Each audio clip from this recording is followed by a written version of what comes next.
ข้อสังเกตข้อหนึ่งใหญ่จ่วงถ่ายฟู่ยู่ส่วนเสริมบอกสภาพการข้อหนึ่งน้อยส่วนเสริมบอกสภาพการหมายถึงส่วนเสริมที่อยู่หลังตัวสำแดงในวงเล็บคำกำมะหรือคำพุนนามโดยมีเตเสื่อมทางกลางโดยทั่วไปส่วนเสริมบอกสภาพการจะเป็นคำคุณนามที่บรรยายสภาพอธิบายผลหรือประเมินระดับของการกระทำในนี้สภาพการหรือการกระทำที่ส่วนเสริมบอกสภาพการบรรยายหรือประเมินนั้นอาจจะเป็นสิ่งที่เกิดขึ้นแล้วหรือกำลังดำเนินอยู่หรืออาจจะเป็นสิ่งที่เกิดขึ้นเรื่อยๆก็ได้มาที่ตัวอย่าง他说的很好เราเว้าได้ดีหลาย你学得很好เจ้าเฮียนได้ดีหลาย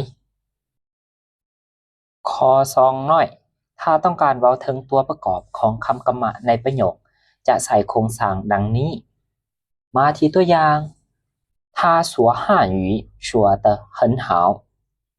เราเว้าภาษาจีนเว้าได้ดีหลาย你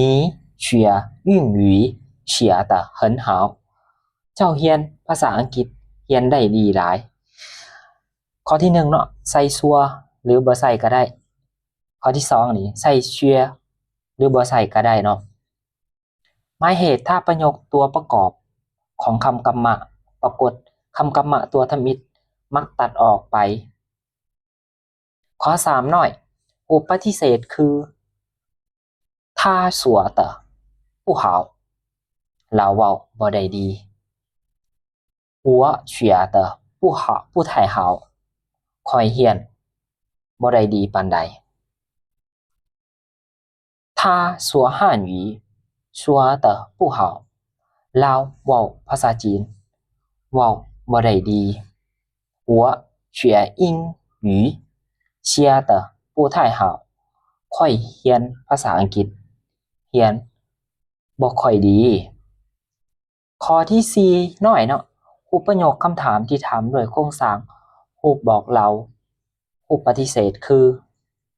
他说的好不好เราเว้าดีบ่你学的好不好เจ้าเฮียนดีบ่